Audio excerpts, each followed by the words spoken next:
to, of course, start your morning on a good cheery note. It is the 19th of February 2019, and you're bang on time for AM Live. But for the grace of God, that beautiful song fading away there and setting the tone for today's show. We have our guests already in studio with us up and early, and today is bound to be a very interesting show. Of course, looking at the current state of play as far as politics is concerned in the country. A lot that we'll be discussing, and of course also you get a chance to drive the show with me. You head over to our Twitter handle, which is AM Live NTV. AM Live NTV is our profile name on Facebook, and 20686 our SMS portal. I want to introduce to you this morning Aaron Cheriot. Good morning, sir. Good morning. And good to see you. Good morning, Debarl. Right. Good morning, Kenya. We shall be discussing a lot of meetings that have been happening, and formations will tell us much more about these meetings, especially on the Mau. If that is true, then what is the story about Mau? Also, we'll be hearing from Eseli this morning as well, and Otina Molo. Good morning, sirs. Good morning. Thank you for joining us. Right. Now, the diplomatic row pitting Kenya against Somalia, arising from a protracted maritime territorial dispute, is, to say the least, most unfortunate. The two neighbors are akin to Siamese twins with common challenges and mutual interest. Now, at the center of the dispute is 62,000 square miles of Indian Ocean, believed to be rich in oil and gas deposits, for which Somalia took Kenya to the International Court of Justice in 2014. But before the ICJ could rule on the matter, Mogadishu reportedly put up for auction some blocks in the disputed territory. Predictably, Kenya sent the Somali ambassador, Mr. Mohammed Ahmed Noor, back home while summoning its own envoy in Mogadishu, General retired Lucas Tumbo, to Nairobi. It is encouraging that Mogadishu has moved swiftly to dispute the reports, and that should go a long way in cooling the diplomatic temperatures. With a clarification from both sides, dialogue and due process at the ICJ must now begin and be given a chance. At a time Kenya and Somalia are confronted with threats of Al-Shabaab terrorists, the least they can do is to cooperate for their common good. Neither can afford to sacrifice the mutual benefits of good neighborliness at the altar of territorial integrity. Plus, today, Kenya Human Rights Commission has moved to court to suspend the collection of data from Kenyan citizens and National Integrated Identity Management System. Kenya Human Rights Commission wants the amendment of Registration of Persons Act that was assented to in December by President Uhuru Kenyatta to be declared unconstitutional. The petitioner claims the law empowers state to collect data, including the DNA, but does not guarantee safety and protection of this information. A lot of this and what has been also happening as far as the referendum debate is concerned will be on the table with the panelists today. Do you think we need names? Why do you then need the identification number? You have your passport number, you have your KRA number, you have your driver's license. Why can all those be integrated? And why do you need a Huduma number? While we'll be breaking it down with the panelists much later in the course of the program. Right, let's see what is fresh off the press this morning. And this is what is on the front page of Daily Nation today. Britain leaves jail, but Chicken Gate suspects still free. It has been 3 good years. Case against former election boss, 2 others still dragging on. And this guy has served his sentence. This is millionaire printing farmer owner Nicholas Smith, who was found guilty of bribing Kenyan bureaucrats and entrepreneurs to win multi-million shilling contracts, has completed his 3-year prison sentence. This story continues on page 5 of the Daily Nation today. Justice delayed. The fact that a man has been charged, convicted and served his full sentence while Kenya is still trying his suspected local accomplices illustrates the country's laggard criminal justice system, and comes at a time when the Office of a Public Prosecutor and the Judiciary are engaged in a blame game over the incessant delay.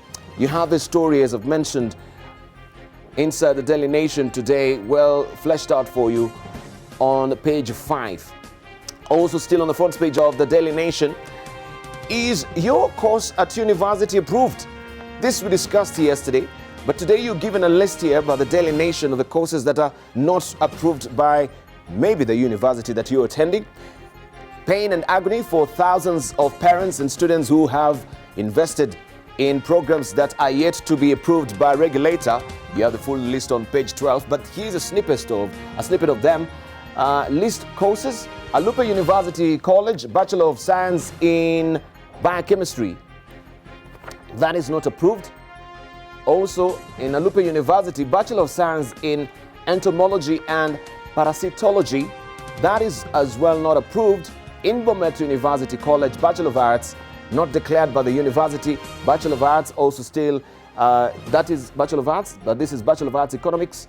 This is not declared by the university. Still in Bomet, Bachelor of Arts Kiswahili, not declared by the university. Bomet, again, Bachelor of Science Human Resource Management, not declared by the university. And if you want a scoop of all now the courses that are not approved by the universities, you can follow that on page 12 of today's Daily Nation. Let's move on and to see what we have also on the front page of the Standard. This is what is your splash today. Why EACC is after Balala. Tender probe. Balala excused from session with anti-graft detectives probing 100 million shillings payout, but official paper trail shows he will be questioned on how the tender was given out, why he signed a certain letter, and his view on how cash was paid out. This story tucked away on page 5 of the Standard today. But at a glance, we can see Balala engaged in Kisumu, asked for a new date to meet detectives. Right yesterday, actually, he was in Kisumu County, hosted there by Professor Anyang' Nyong'o. EACC spokesman explains the CS will get a new date to show up. Investigators seeking breakdown of 100 million shillings that was paid out. EACC wants to know why CS dealt with supply before the award. Paper trail shows Balala signed documents meant to be approved by the principal secretary. Also, they also want to know if tender was done competitively. That all is covered inside the Standard this morning on page 5 of the paper. Also, NLC exit report blames lands for its failures. This is a blame storm that is ongoing. Commission avoids mentioning internal fights rocking it. So Zuri and team claim land ministries encroached on its mandate during its 6 years stint despite 2015 Supreme Court ruling. And this story continues on page 4 and 5 of the Star this morning. Major blow to LSK chair as move to bar agenda flops. LSK President Alan Gishui yesterday failed to lock out lawyer Tom Ogenda from the list of nominees from the Judicial Service Commission. The Law Society of Kenya Council decided to retain all the 5 candidates cleared for election of male representatives to the JASC. This story continues on page 2 of the Star this morning. Kisii woman inserts hot knife in girl's private parts.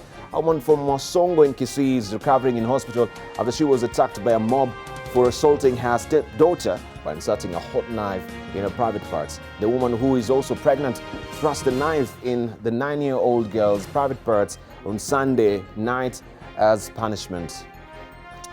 Now that is what I call man's inhumanity to man. But you can follow the story on page 6 of the Star this morning. There is a standalone picture here.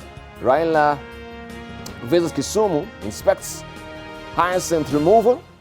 Jubilee Secretary General Raphael Tuju, ODM leader Raila Odinga, Tourism CS Najib Balala, Governor Anyang' Nyong'o, and CS that is Kirako Tobiko in Kisumu yesterday.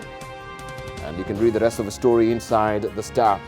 Let's see what the People Daily is holding for us. A quick flop. Why Kenya reacted harshly to Somalia is a splash. This is all about boundary row. Country feels betrayed by ungrateful neighbor and fires preemptive diplomatic shot to hold planned auction of oil blocks in disputed marine territory. This story continues on page 6 of the People Daily this morning. I want to show you also what we have on the front page of the Taifa Leo. Well, I didn't seem to have actually put it up, but I can cross over now to Tanzania and give you the Citizen, which is holding this splash for us. Government threatens to revoke 7 trillion shillings iron ore contract. Minerals Minister Doto Bitekos issues a 30-day ultimatum to the National Development Corporation to rectify mistakes in the mining contract, otherwise it will be revoked. And this story is tucked away on page 2 of the Citizen this morning, and you have the figures also broken down there for you on the front page of the Citizen. One-stop center in the pipeline to boost investments.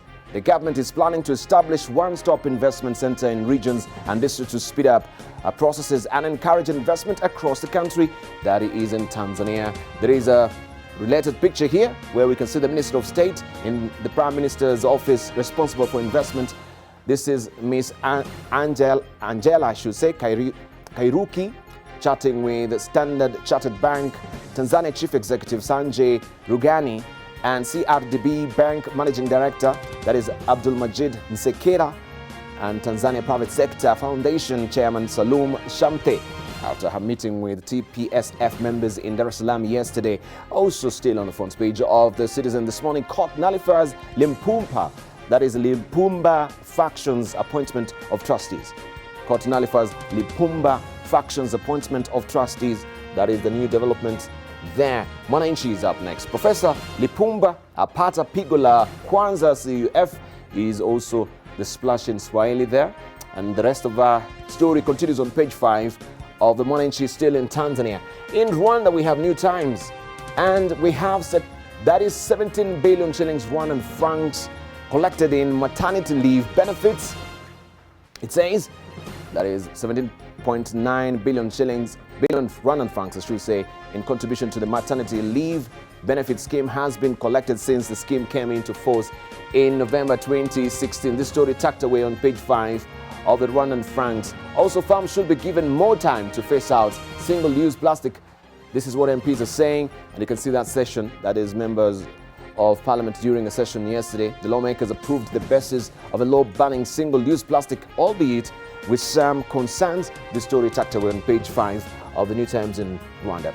In Uganda, Daily Monitor is up next. Government to recruit diploma holders at all parishes. The ruling at an NRM party top decision-making organ has in its retreat proposed to focus its plan to transform the economy at grassroots, availing jobs for thousands. And this story is tucked away on page 4 of the Daily Monitor this morning. Uganda Airlines plane tests the skies. The first of the 4 Bombardier CRJ 900 planes that Uganda Airlines has acquired takes off during the first test flight in Montreal, Canada at the weekend. Uganda also made payments for the 2 wide-body, that is Alpha 3330-200 aircraft from the Canadian Bombardier Aerospace in its bid to revive the national carrier. All that is in today's Daily Monitor. In Uganda, also local governments body elects new leaders amid chaos is a story you want to follow. And what happens to mobile money airtime of the dead? Man asks the courts, and this is all about the unclaimed assets, and you can follow that story on page 3 of the Daily Monitor. I think we are done here with the papers, but I'll be remiss if I don't show you what also is on the front page of the East African this week. This is an exclusive interview. My problem with Uganda was made in South Africa. This is what Kagame is saying. Rwandan president and outgoing AU chairperson speaks to Pamela Sitoni about the escalating tension between the two countries, his time at the continental body, and his plans for the EAC. You have the full interview on page 10 and 11 of the East African this week. Also, MTN drama, Museveni's call. He has to juggle between security reports and multinational backed by 3 countries. And this story continues on page 5 of the East African this week. Editorial cartoons, let's see what they've drawn for us this morning. And this is what we have in the Daily Nation today. I'm off to lead African cities in UN conference. Right, but what is he leaving behind? A trail of trash, and we can see that's sort of a ball in, that is a ball and chain, or we can say a garbage bin in chain there, and Sonko is running away there. I leave it for you to decipher this. Traffic jam, water, potholes, cartels, insecurity, all these ominous clouds hang around all this garbage around the city. This is what Munene has captured for us today. And this is what we have also in the Star today. Getting the biometric concept horribly wrong. And we can see here tattooing, or Kenyans there being tattooed by His Excellency. National ID, NSSF, Huduma, we have passports, we have NHIF, we have driver's license, we have KRA PIN, we have HELP number. Do we need another number? That is a probing question. Just to remind you also, the Kenya Human Rights Commission have moved to court to challenge this particular huduma and number as well. We'll give you all the gritty details much later in the course of the program. So will that be a tripping wire as far as the exercise is concerned? Remember, they rolled out yesterday, and they will be going to the counties.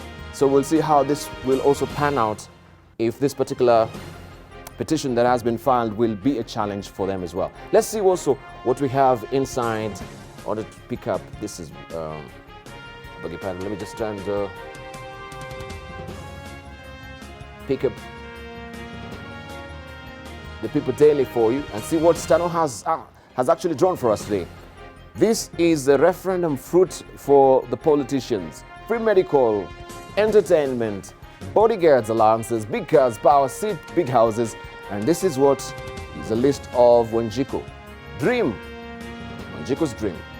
Employment, medical, water, shelter. The basic minimum is what she's looking for. Right, and of course that will be part of our discussion to see how the referendum debate is panning out to the panelists this morning.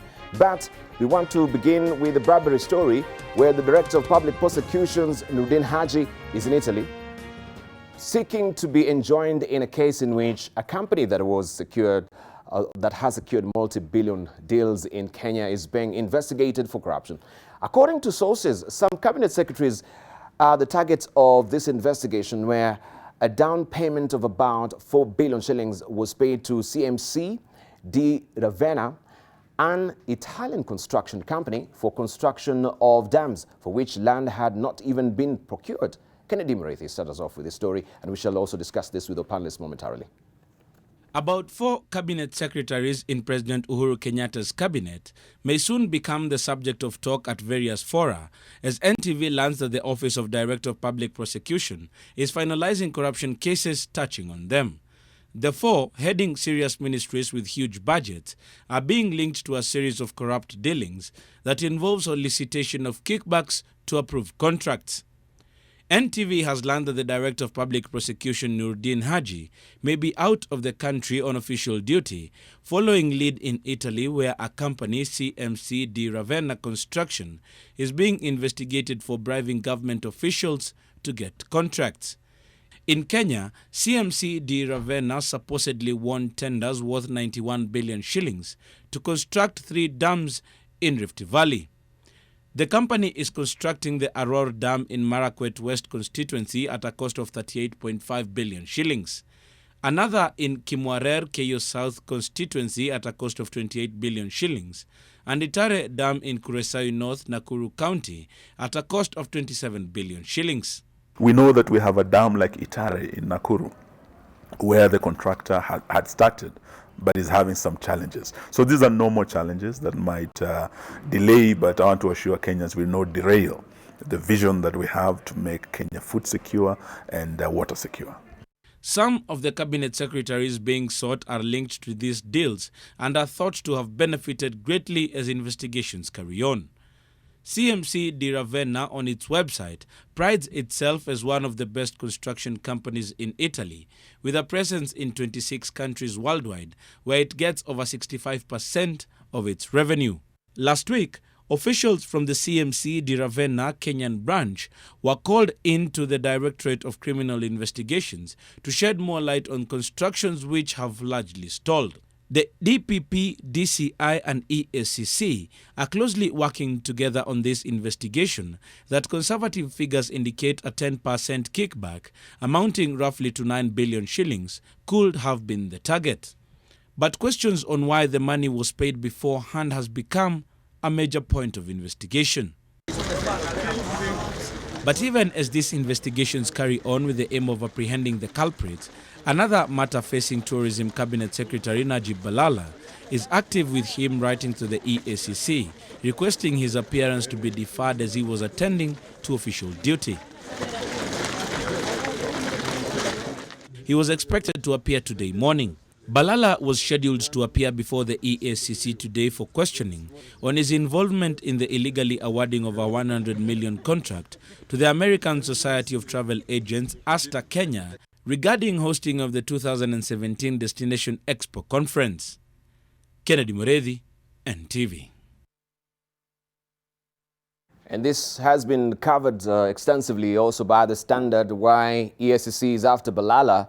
And remember, actually, he was to appear yesterday at the EACC headquarters, but he had a state function in Kisumu County.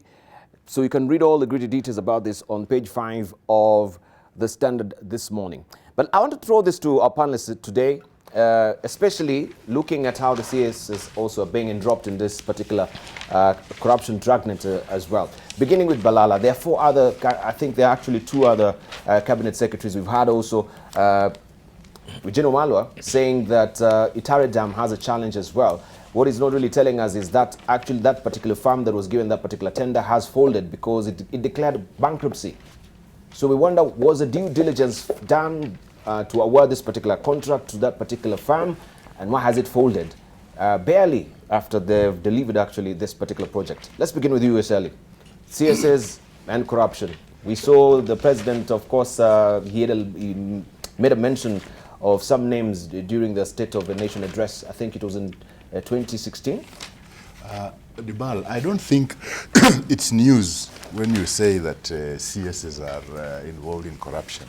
In fact, the prayer of very many is to be appointed as CS even just for a year, because their fortunes change dramatically.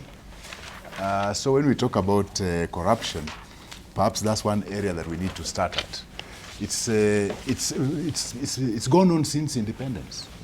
The then ministers are now cabinet secretaries. Once they land that position, their fortunes dramatically change. So it's not news. I think what is news here is that something is about to be done about it. That's the only news. Otherwise, it's been going on for so long. If something is about to be done about it, it better be done very fast. Because what has happened in this country is that people seek public jobs, yes, not for the good of the public, but for their own good, for their own benefit. Whether legally or illegally, they continue to connive ways to benefit excessively and illegally. And you know, in a ministry or a department, the top dog is the CS. It's the cabinet secretary or the minister. So it's no wonder. And so talking about corruption in ministries itself is not news. But talking about trying to do something about it, that is now news. And I hope something will be done about it. All right, something will be done about it. Let's hear from Matenda Molo. Good morning. Good morning. Debarl, it is sad that yet again I start on a sad note. I've been in the constituency for the last few days, and I just came back to the news that my classmate, Lawyer Robert Chesang, was murdered. I'm sure you've seen in the papers. While the circumstances are not clear, the courage with which it appears this was done, where people can walk into a gated community, bundle up the guard, insist on being shown the house, and then execute and go away, is a very worrying thing. May he rest in peace, and may his attackers be found. Coming back to the question at hand, the one about the dams, yes, I'm sure we're yet to get the full stories, and in the fullness of time, I hope we will. But what worries me about all this, first starting with the president address at the time to Parliament in the last session, where he mentioned a number of cabinet individuals and asked them to step aside and all. I think the worrying thing is that it is clear that even at that time, the president appeared to have been misled in terms of what was available and the evidence that was available, because virtually everyone who was asked to step aside or so, no one has been prosecuted. And what worries me about the trend right now is that there appears to be a lot of media prosecutions rather than actual prosecutions. Yes. There appears to be a lot of, the hype about investigations other than actual investigations. So I am worried that it is almost as if we are fighting corruption by trying to control public perception.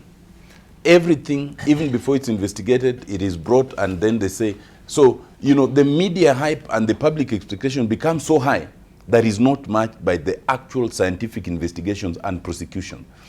I think that anyone who is involved in corruption, and on this, no one is above the law, not a cabinet secretary, not even the president, not even a member of parliament. There should be actual proper investigations, and there should be actual efficient prosecutions in court, so that our expectations can be matched by the number of convictions that we have. But my fear right now is that we are probably stoking a fire that might be counterproductive. Raising public expectations so much, every other day from the investigative agencies, from the DPP, getting all half-baked stories about what they intend to do, about what they want to do. But it's not matched by the actuality of the prosecution. And I think that is as dangerous as not fighting corruption. I think corruption must be fought thoroughly, it must be fought viciously, and it must be fought legally and scientifically. Yes. All right, thank you. Let's hear from Senator Aaron Chirot. Thank you, Debarl, and good morning to our viewers. The reason I'm smiling is that I've never agreed with Otiende so much as I have this morning on his sentiment. So I welcome his new position and beginning to see things from our side the way some of us have always argued about the way we wage the war on corruption in this country and what we consider to be the weak points in this war against corruption. And it starts from a point that we are all way too familiar with. The famous list of, I think it was 145, that was once tabled before Parliament. That was last time in Parliament. And the truth of the matter is that up to date, none of those 145 people have been convicted. And in fact, some of the people that were on that list have found their way into public office because they've been cleared by the courts, unfortunately. And therefore, this issue of prosecuting cases in the media, I think to us, is almost getting to nauseating levels. Because the thing that keeps on worrying me is that many of the times when you read what the media reports, then actually follow through with what is presented before our courts of law, which is where the real and actual war on corruption is supposed to be fought, are two distinct and different stories. You know, it's always important, and I want to implore upon the media, if you have decided to help the country with this war on corruption, it's a good duty. I think you have a civil obligation as an institution and parts of the facets of democracy in this country. It's a good thing, but do your work diligently and also above board. Because when you give out a story and do not go to the full length to get the explanation. If I was a journalist, Debarl, yes, and I say this having been trained as a journalist and understand what are the expectations of a well-balanced story and not just to create the hype as Mheshimiwa Otiende is talking about. For example, on the story that you've just shown before us, it would have been useful to your viewers if the person who ran the story would have sought a further explanation from the ministry as to why this farm was paid the mobilization fee. But when you tell us that it is suspected that this farm that was the mobilization fee that they were paid ended up being given out as a kickback, how are we supposed to know? The explanation that would have been better and that would have sufficed for this country is for us to know. Because if you ask any contractor, and Matang can better explain this because I know he's a contractor, is that many times before you begin any contractual work, people are paid mobilization fee. Yes. Therefore, what is the crime in the story? Can we get the side of the allegation?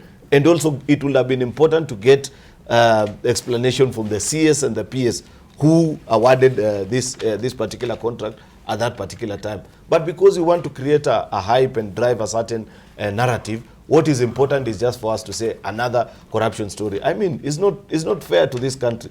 You are insulting the intelligence of Kenyans if every time we wake up to a news splash, 13, 20, 40 billion shillings has been lost. But later on, when things get to court, the files that are presented do not even tally to 10 or 15 million shillings. Therefore, I want to request that even in our reporting, if we really want, and I'm one of the people who really wish that we can win this won't and slay the dragon of corruption. But one of the ways of not doing it is just to create a hype about it and then go ahead to lose the cases. The actual trial should be in court and not in our newspapers.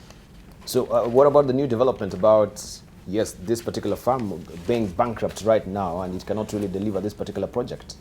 I mean, what is news about that? Firms go bankrupt every other time.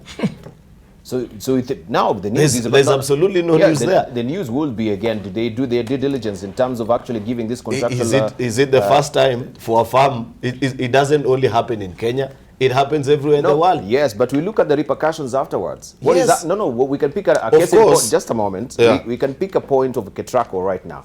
How much is the country actually paying when this Spanish company went under? Because up to now, we are not getting any grid, power grid from Contractual as far as the wind power generation is concerned. But still, we are actually paying dearly in billions because of that. So these are the blowbacks we are looking after in terms of contractual agreements that maybe was not well negotiated, and the country gets to suffer adversely in terms of using taxpayers' money to, in fact, cover some of its costs. By saying that, you're helping my point. That is a kind of thinking that I want to see when we are doing our reporting. It would have been useful for us to know what sort of due diligence was done on this particular farm, and the people that did that particular due diligence, what is their response? You did a due diligence on a farm 2 or 3 years down the line, they have been declared bankrupt. But when you just run a story and for a whole 2 minutes, all you're telling us is there's an alleged kickback, surely you're insulting our intelligence as Kenyans. What we are saying, Debarl, we are your partners in this. As media also, accept where you're being criticized objectively. I haven't said that you're not doing your job properly, but I've said it will be more useful if you give us more information that will be useful to us as a country. Bode Khalwale, you hold with this view? I hold a totally different view. Yes. I don't know why my colleagues are fighting the media. What unprofessional reporting have you cited? The point is, in the media, they are not only expected to report, but they are supposed to do some degree. In fact, they are supposed to do investigative journalism. So if in the process of doing that, they end up unearthing scams like what now is emerging, why should we condemn them? I think it should not be lost to us that if it was not because of investigative journalism, the 5.0 billion scam at Ministry of Health was it last year or the year before, would not have come to light. So to that extent, investigative journalism helps. I think the anger, which I now want to share with you, that you are having should be directed at the Director of Criminal Investigations and the Director of Public Prosecutions. You remember when they started their job with a lot of gusto, Kenyans' hopes were really raised. But apparently, it looks like it has ended up just being like PR stints.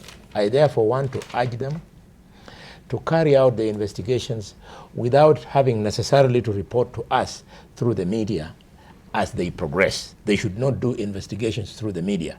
Instead, they should report back to us when we see them arresting a cabinet secretary or whoever is responsible and taking them to court.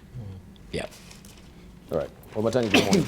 Yeah, Debarl, a few things one would say, and especially if one was to narrow down on that case, for example, the one that you've cited, where the company has gone bankrupt while holding public funds, paid to it as mobilization, and for that matter, Debarl, one thing that needs to be clear, and that, I think that's why several questions would need to be answered is for example, the process of contracting a foreign company like that one requires that that company would have to deposit in either a bank that is besides its own bank, or even if it's own bank, an amount equal or beyond, more than the amount paid to it as mobilization as a performance bond. And such that if that kind of company was to declare bankruptcy, then no public funds should be lost. That money would be paid by guarantee by the institution. And then one would want to ask, was that kind of requirement overlooked, or was it bypassed? On the other hand, the other issue that I would want to raise, and I would raise this as a matter of concern, is that we have adopted this attitude as a country, whereby as long as a contractor is foreign, and as long as they come with a huge CV, then it is assumed that they are the best contractors, that they're able to execute their work, and they are not supposed to be subject to serious due diligence. And then thirdly, because you are narrowing down on the processes that we use, and then thirdly, you'd ask yourself, up to today, 50 years down since independence, why are we still relying 100% for construction of basic facilities, you'd say like dams, entirely or 100% on foreign firms?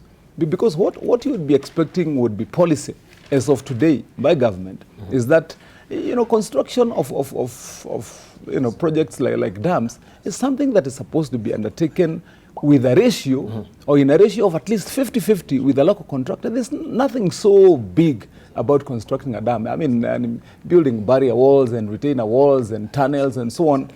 If we're talking about doing a virgin project, for example, like the Namata project with subways and so on, then you would be saying that we really need a lot of that foreign technology. What I'm saying is that we have also adapted that attitude of self-mortgaging ourselves wholly, including not even demanding that there be basic transfer of technology to our local either entrepreneurs, our technicians, our engineers.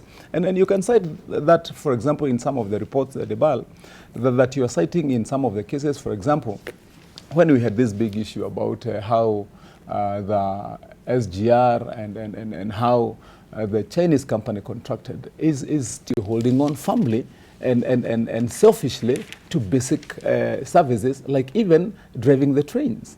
And you'd want to say seriously that this, we must take a relook and ask ourselves, are we doing what we are supposed to? Are we doing the right thing as a country, especially in terms of leaning into the future? What are we saying? Are we just a cash box, whereby somebody will just come, get a contract, get paid, live with everything? We want something just like they did 10 years ago. We still call them back. I mean, why don't we have big companies like those ones that are coming from those foreign countries doing those projects? And the answer does not only lie in that allegation all the time that our local contractors or entrepreneurs are bad. The question would be, have we helped them as a country the way you see others? And I say this, Debarl, with inside information. For example, if you look at most of the contractors who come to do these projects from China, yes, most of them are called state corporations. So when they're called state corporations, what does that mean? That the state has an interest in what this company is doing. So one, they'll be looking at how they fund this company, how they help them with technology, how they help them with the workforce, and at least to do their project successfully. Can we make a case for our country and for our people, and for ingraining and in building the capacity of our own people? Right. No, not just to be lamenting. And then lastly, on that question, you talked about corruption, because I think I went too much into the hardware of it. But again now on the issue of corruption, I think at the end of the day, we must say that we have fought, believed, and leaned forward with the hope that we'll make headway in this fight for corruption. I believe we still have a very long way to go. Right. Maybe we can also just look at the contractual agreements that we entered, because yes, we essentially from Contractual, we know also when there was a non-performance from this particular Spanish company, taxpayers had actually to pay 2.5 billion shillings, right? What I'm failing to understand is if we tend to sever a contractual agreement with a particular, what sort of clauses do we have that if there's a non-performance, still I have to pay? I think, and there's a non-performance. I think also we should question the sort of contractual agreements we enter to as a country. Who comes to the table to negotiate? And why should the Kenyans be paying for something? If there's non-performance, I think the contract should just end. It should be terminated completely. I think it's been said before that we as Kenya lack good negotiators on various international issues. And when it comes to these contractual matters, the AG's offices, Attorney General's office, is the key in sort of okaying these contracts. But then when a contract is signed purely for purposes of looting, then you'll find those queer clauses that end up, the company fails to deliver, but then you end up paying for the failure of them to deliver, because it has been tailored in that manner. So we do have a problem in the sort of contracts that we sign, because we sign some loop-sided contracts that end up damaging us more, and it looks like the obligation is only on our part and not on the. So it's not really a loop-sided contract. It's loop-sided intentionally. Deliberately. Yes, it's deliberately. So we don't really lack good negotiators. We just have I think what we crooked negotiators. What we lack is good negotiators, because they don't read between the lines. They don't read the clauses properly. Their intention is, what is in this for me? So they are not really bothered about the outcome. So this is it's not, it really clouds the objectivity. Yeah. So the thing is that the good negotiating skills, which some people possess, have not been put into good use, so that they are actually able to look through these contracts and say what we should sign and what we should amend before we sign. All right. Before you, Khalwale, let's hear from Aaron Chirwet. You also hold with the view that is being held here by Sally. Partly, not fully. Because when you look at the history of contracts, and when you perhaps do a better reading about this, Debarl, what you'll realize is that what actually we need is a reform of how we draft our contracts. And this is an experience I've had personally in certain institutions in government that I don't want to mention at the moment, because some of the things that I'm speaking about are actually in court. Therefore, I'd be in breach if I went to discuss the details and material. But what I'm saying is that the history of contracts is that back when, as society was evolving, there was the general thinking and the feeling was that as you draft a contract, you need to protect the contractors more than the procuring entity, because the rate of default and people clamping too hard on our contractors was the norm back at that time. But the truth of the matter is that society has evolved, and to find people defaulting just for the purpose of defaulting on contracts is least likely now as was then. Unfortunately, what hasn't happened is that reform hasn't been highlighted in the kind of contracts that we are entering into, where you find that in many of these contracts that we are entering into, either as a country or as government, it is the citizens or the government that is on the weaker side, that has a disadvantage, where a contractor has a leverage to do so many other things. But when the procuring entity, which is government in this case, tries to even move an inch or change one or another bit, it is so expensive and costly and almost impossible. Even when they go to courts, you know, it is almost assured that they are going to lose because of the nature of the contracts that we are signing. Therefore, I agree with Mheshimiwa Eseli when he says we need to perhaps relook at the people that negotiate these contracts on our behalf, and the kind of information that goes into this kind of contracts, because many of these corporations that Kenya is doing business with, especially in the construction sector, from roads to buildings to SGR, when you read, you remember how much there was a big hullabaloo about the SGR, that part of the contract, I don't know how accurate that information is that it states clearly that where there is a dispute, one, the dispute resolution mechanisms shall be held in China and even conducted in Mandarin, not even in English. And you know, you can imagine. Yes. And a government official went appended his signature. That tells you how much lethargic some of our government officials are, and they do not take the trouble to realize that I am signing on behalf of 45 million Kenyans. You know, I have seen even government entities, very serious parastatals, struggling with simple clauses like even subcontracting, where maybe an international firm is a main contractor, and when they bid, say, for a subcontract work and they don't get it, they create a whole fuss about it and they refuse to sign. And there's nothing that the procurement entity can. Thank you. NSSF, you remember the issue with I think it was Tasha, that project that has been stuck is because of similar issues.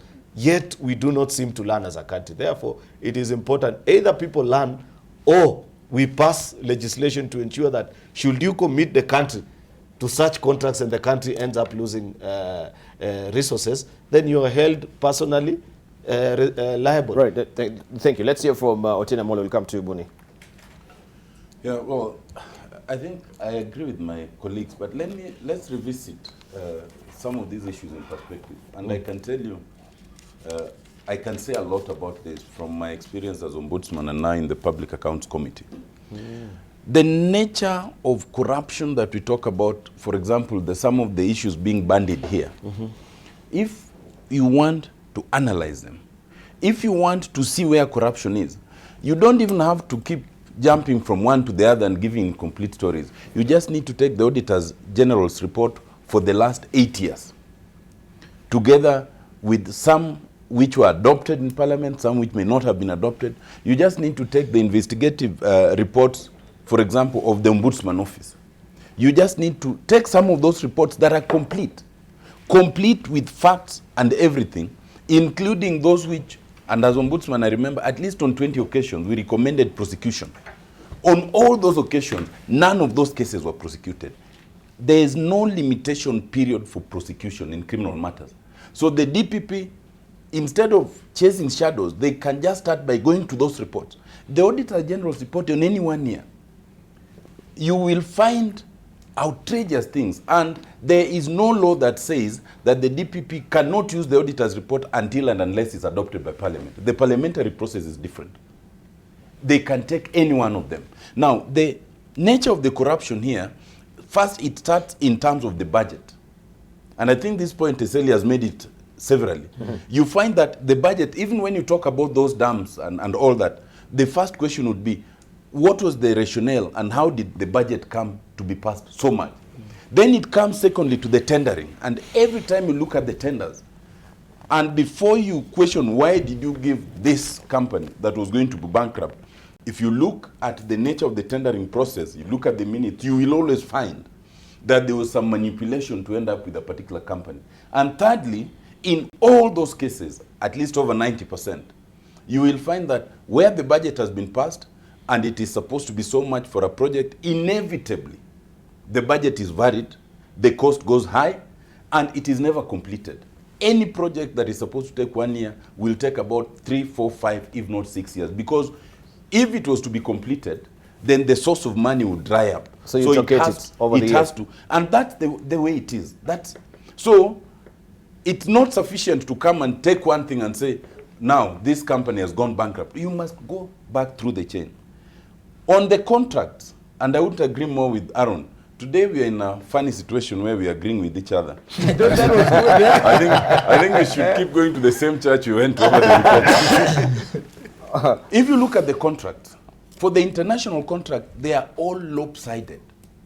It is, and even the monies we borrow from China and others, you find not only do they say that the law will be, say, the Chinese law or the foreign law, even if it's arbitration, you will find they say it will be in their city.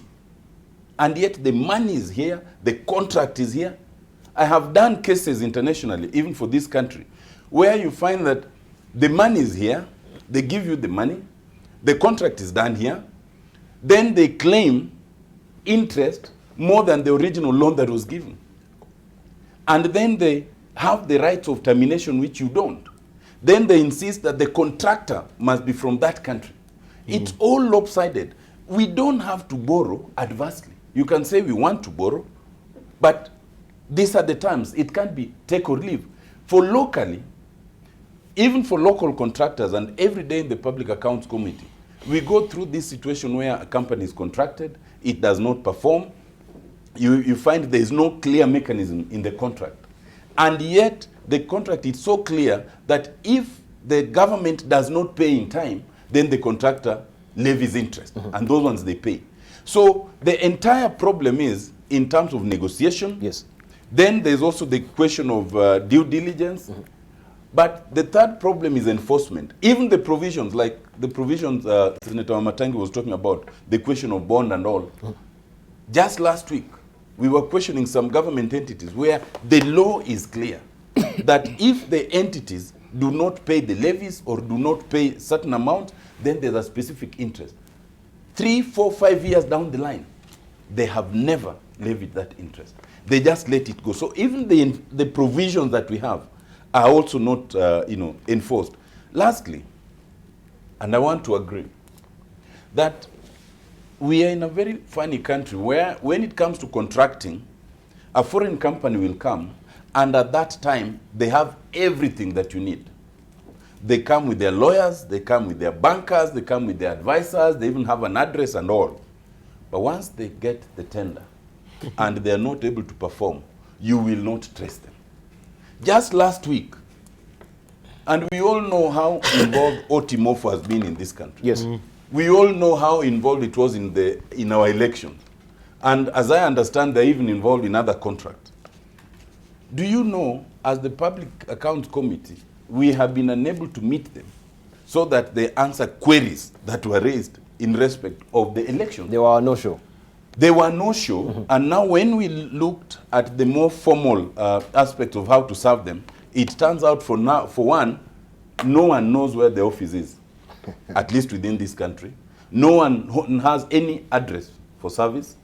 The last case that, and you remember, this is a firm that even sued Mudavadi, Kalonzo, and Raila. When we tried to serve the lawyers said, no, we were instructed only on that case.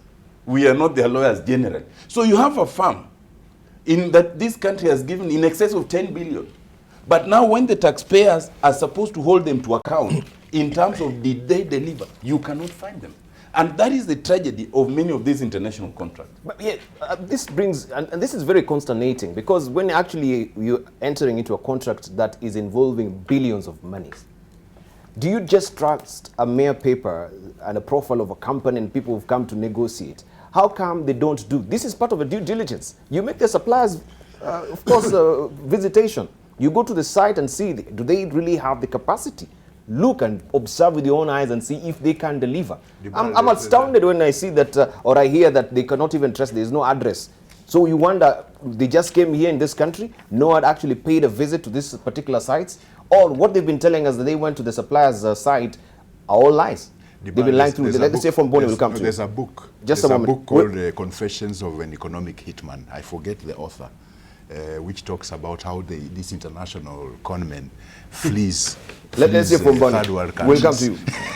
What you're raising, and very validly so, is just part of the jigsaw puzzle. To this extent, that even as we debate this, our DPP, Nordin Haji, is now said to be in Rome. A fat, wasteful expenditure on public funds. Because what he is going to do, whatever he finds there, the criminal judicial system in this country is such that he can even come with red hot evidence and nothing will happen. Kenyans will recall the issue of Chicken Gate. Yes. In the case of Chicken Gate, the evidence was so obvious that Mr. Nicholas Smith was actually jailed for having bribed our bureaucrats here. So, and to date, armed with all that evidence, nothing has really happened. The CEO, Oswago, Hadima Ali, and Oyombra, they all walk on the streets of Nairobi and East Africa scot-free. So fundamentally, it is the criminal judicial system that has made it completely impossible for anything to be achieved in this fight. Isn't it astounding that, yes, as you mentioned, of course, this is what the Daily Nation is holding for us today, that Smith himself has served his term, 3 years in Britain. He has been released. We are still struggling with Oyombra, and we're still struggling with Oswago on this as well. He served his term, and all this is tucked away. This really goes to show our judicial system, and this is where our lawyers will help us here. Yeah, you are the tripping wire in terms of this. I was just concluding. Oh, you are concluding. Sorry. Then you took it over from me. It's so nice and refreshing to have my brother Amolo on this debate, and he has quoted his current status as a member of the Authoritative Public Accounts Committee of Parliament.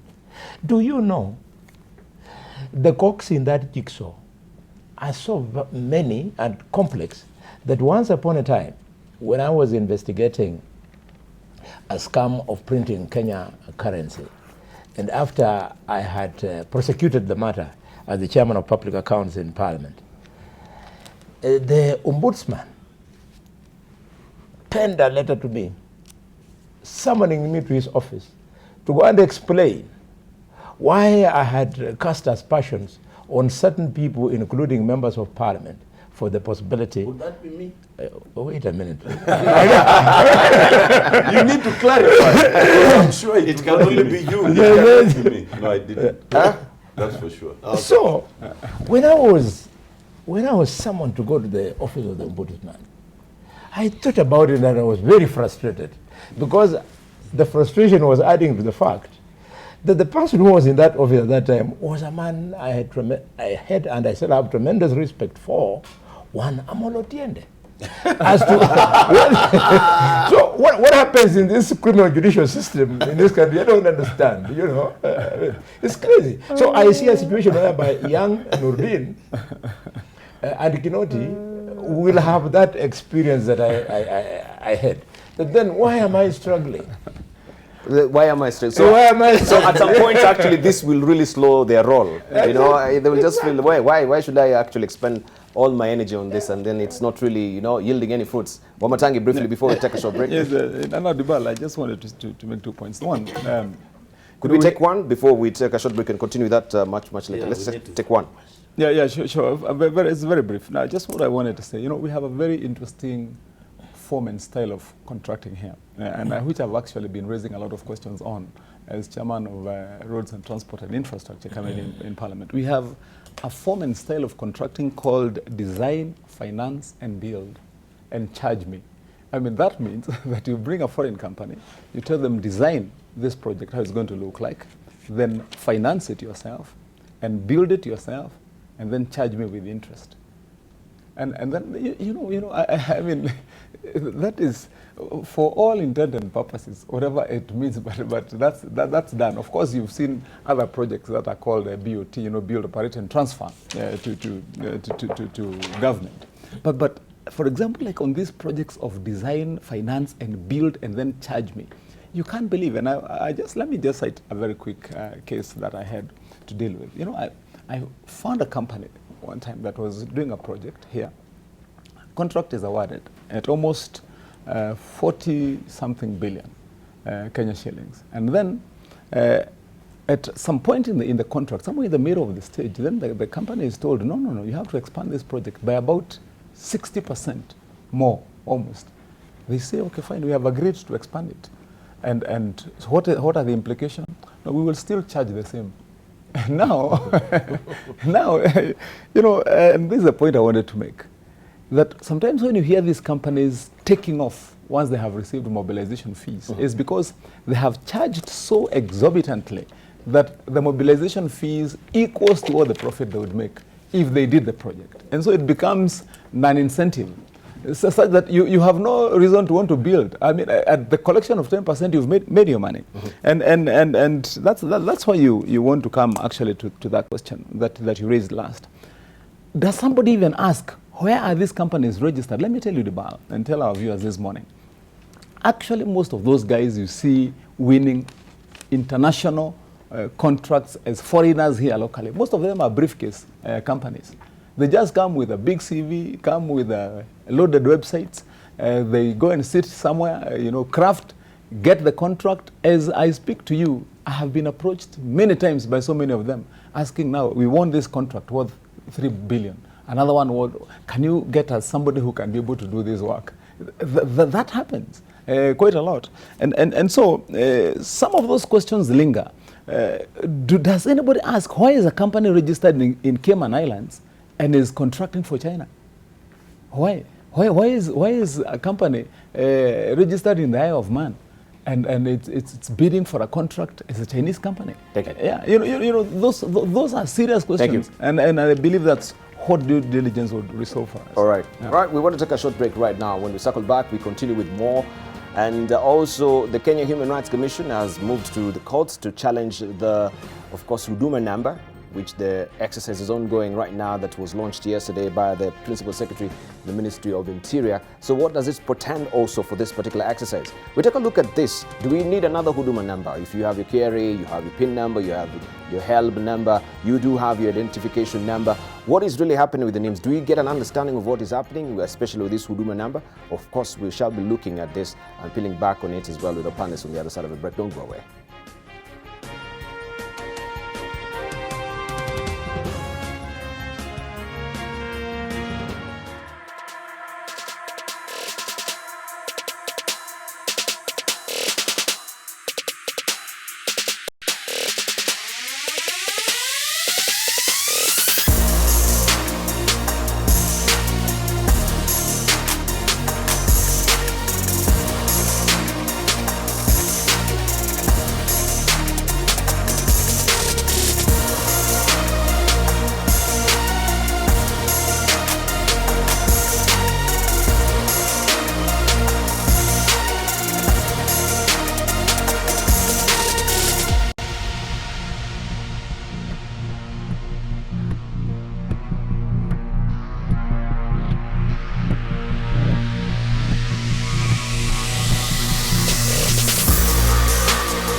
Right, you're watching People and Politics. We continue with our conversation. And I think, though, you wanted to get a right of reply, Otene Omola, to what actually Boni Halole was saying very briefly before we continue with also other issues that we have discussed this morning. Welcome to you. Otene, briefly. Oh, well, thank you. I think I will be very brief in response to my brother, Dr. Halwale. I suspect that his recent tasks clouds his memory and his mind, and so that he believes that it is stylish to bring imaginary statements.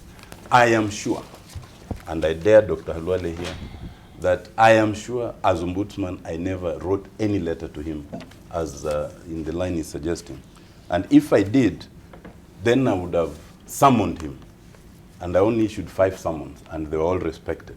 And any summons that was not respected, then we dealt with those people. He was not among them. And if there's any, I dare him to show it next week. So does he have any letters, a state of evidence? I am telling him to show it. After all, last week he told us he has a big team of researchers. I hope they can research and give him a copy of the letter, even as we speak now, if he believes there's such a letter. I am sure there's no such letter. And the point is this. Now that he raises that point, there's a point that is important. Throughout my term as Ombudsman, for 5 years, I believed, and I believe even now, that one of the reasons that drew the war on corruption behind was the approach by EACC to exclusive jurisdiction in terms of investigation. The EACC took the position that even me as Ombudsman, I at least received 3 letters on specific matters that they said, we are investigating this, you should not investigate. The view I took then, which is the view I have always held, is that corruption is such a malady that you cannot claim exclusive jurisdiction. Let anybody investigate. Let them bring what they have. Then let the DPP decide whether it is worth prosecuting or not. But I think you wanted us to move to this NIMS system. Yeah, we'll come to it. I think Aaron Chironta has something to say. There's just a quick thing that I wanted to say. While Otiende was speaking, there's something he mentioned which really disturbed me also, because I watched the frustration of your park chairman last week when you're trying to raise OT Mofo and you couldn't get them. I think there are 2 quick things that you guys need to do as a committee, because it's really frustrating if an international firm can come here, do business worth billions of shillings, funded from tax payers' pockets, and then just disappear into thin air. I think you need to summon CS Musheru of ICT, because I think when I heard your chairman say, if what he was saying is true, is that one, OT Mofo has changed names, and they are now called, there's a name, Idiema or something. Idiema. And after changing name, they have been awarded with another government contract. I think either they're the ones doing this names thing or something else, currently as we speak. So you need to find out from him if he is aware of that issue and he knows the challenge that Parliament is having with OT Mofo. Secondly, and most importantly, the French president is visiting Kenya, I think, in about a month. Yes. Before that visit, Parliament must write to their consulate here in Kenya and inform them of the issue that we are having with that firm. Because one of the statutory requirements before any international firm gets permit to do business locally is that they get the necessary approvals from their own consular representative here, saying that this is a firm from our country, we know them, please you can engage them in whatever form of business they are doing. Therefore, it needs to be a huge diplomatic role, leave alone the one for Somalia, that a company can do work of a contract of such significant amount, and not just any other contract. We're talking about elections that were later on disputed and just vanished into thin air. Therefore, by the time their president is visiting, it would be important for France as a country to explain to us why did they approve to us shadowy characters in the name of OT Mofo. But Debarl, can I just explain only on that what we've decided to do, which is unfortunate, and it ties with the DPP trips to Italy. In law, if you are to do any business, if you are to do anything, you must be a person, either a natural person or a legal person. Yeah. And if you are a company registered in any other country, then the requirement is that either you register a local company or you are registered as a foreign company. In which case you indicate that we are this company, we are registered in Italy, but in Kenya, our place of business or our address of service is this. That is what the law requires. Because when you are contracting, who are you contracting? You cannot contract an inexistent person. So if the law were to be complied with, by the time Otimofo, by the time the Italian company is entering any business, you would not require anybody to travel to Italy. You would only require them to go to that registered office. And that's why I agree with Wamatangi, because going to Italy is a waste of time to the extent that what you're going to find there is something that You should have been found, available automatically. Absolutely. So right now, No, but we've been reduced. I don't agree with you. We've Because been reduced. a supplier visitation is very key, depending with the sort of figures that we're actually talking about in billions. You're missing the point. If The we point have, is, if you have a representative office here in the country, how are they able to showcase, the capacity and the point, scale? no. Or, You can have everything else. If you want to supply trains and you manufacture them, you will probably not be manufacturing them in Kenya. But to do business with government in Kenya, you need to be a legal entity. So while for inspection on the place of manufacture, you can go elsewhere, but the point is, for Kenyan law, for the responsibility to do what you need to do, thank you. there must be that office here. Bode Khalwale, we need to wind up on this. We move on. No, it's important. We can't move on until we have shown the country what the best would be the way to go. And I want to appeal to my colleagues on this panel that you are disappointing Kenyans, all of you, the four of you. This afternoon you'll be in Parliament.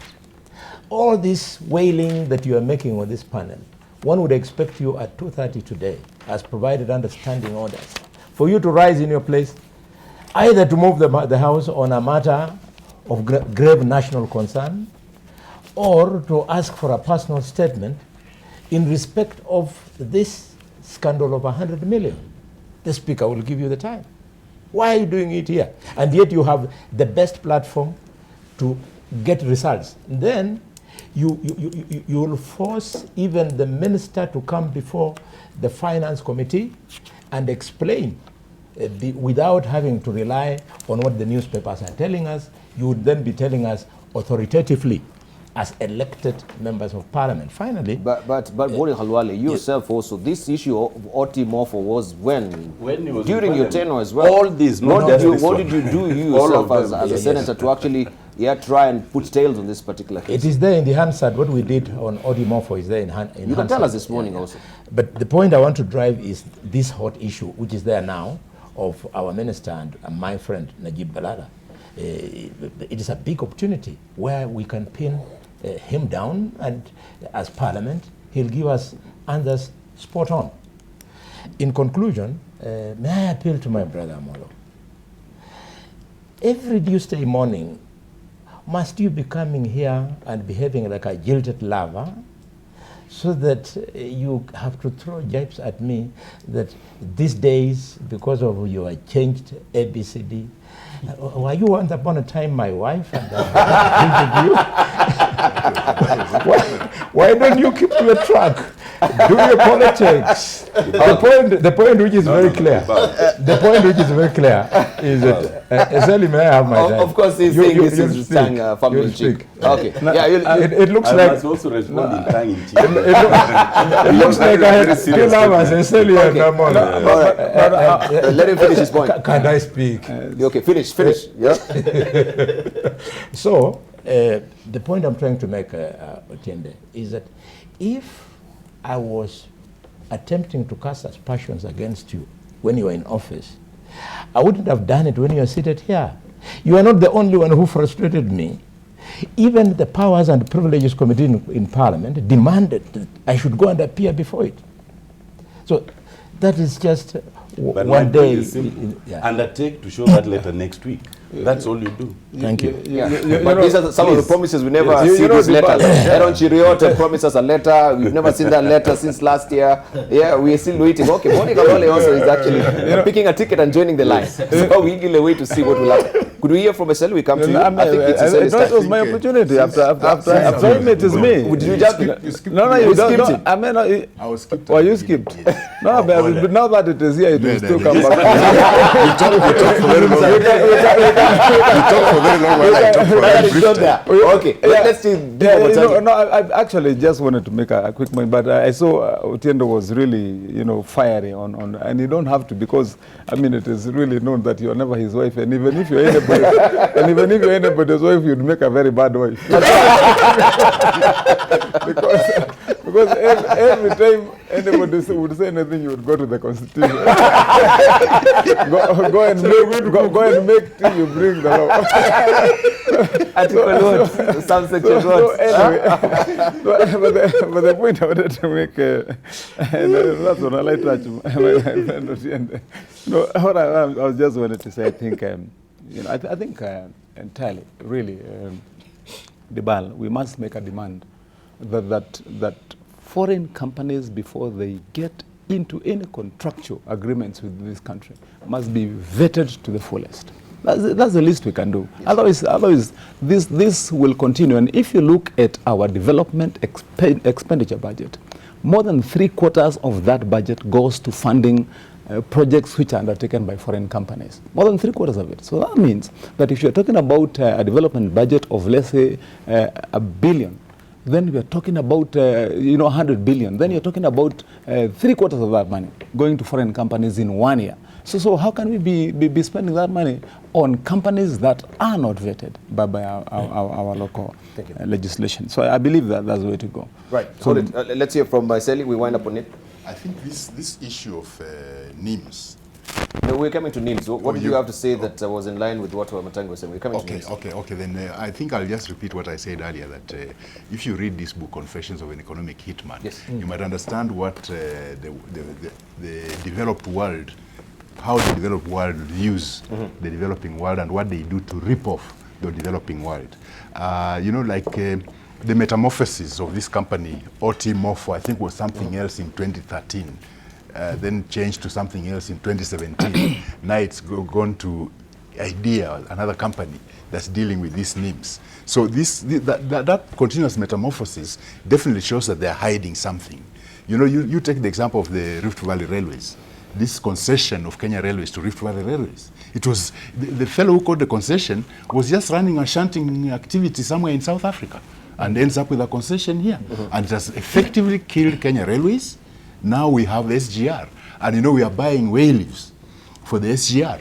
Yet we have way leaves free with Kenya Railways. Why don't we just close down Kenya Railways, the so-called meter gauge railway, and use those way leaves to put up an SGR, which will go up to Nanyuki, will go up to wherever, because we already have the way leaves. But we enter into contracts that don't make sense at all. And that's what's ruining this country. This country, I can assure you, would be far, far richer than we are if we just did the right thing when it comes to contracting, when it comes to giving tenders and so on. Thank you. We want to move on now to where we shall also be looking keenly on what is happening with the NIMS, where the Kenya Human Rights Commission has moved to court to challenge this particular, or to suspend the collection of data from Kenyan citizens and National Integrated Identity Management System, this is NIMS. Kenya Human Rights Commission wants the amendment of Registration of Persons Act that was assented to in December by President Uhuru Kenyatta to be declared unconstitutional. The petitioner claims the law empowers state to collect data, including the DNA, but does not guarantee safety and protection of this information. So critical questions are coming to bear as far as NIMS is concerned. First of all, they rolled out yesterday. Did we have enough civic education on what NIMS is all about in the first place, so that people can understand actually what they're signing to? Do you need another number, aside from ID, aside from the KRA number that you do have, aside or the KRA PIN, or aside from also what we do have with the help number as well? But let's listen in to what also the PS had to say yesterday when actually they launched this. We want Kenyans to get service in a convenient manner. There is no time you go to a bank and you want a loan and you are not asked about 100 things. We are just taking a digital photograph using camera that is inbuilt in the kit that we are having. We'll take digital biometric of the 10 fingers, nothing else. So we get back to our panelists, and I don't know if you have a full grasp of all NIMS is all about, all of you. And maybe if you are, then you can actually put us to the know. And I know Aaron Cheriot will come back to the media and tell us, oh, we're doing a sucky job. We should have actually educated Kenya on all about NIMS is all about. But not on this one. Not on this one. All right. Tell us, do you first of all of you... Can we start? Because we passed it in the National Assembly. You passed it? Yes. Yeah. I think it's a good point to start.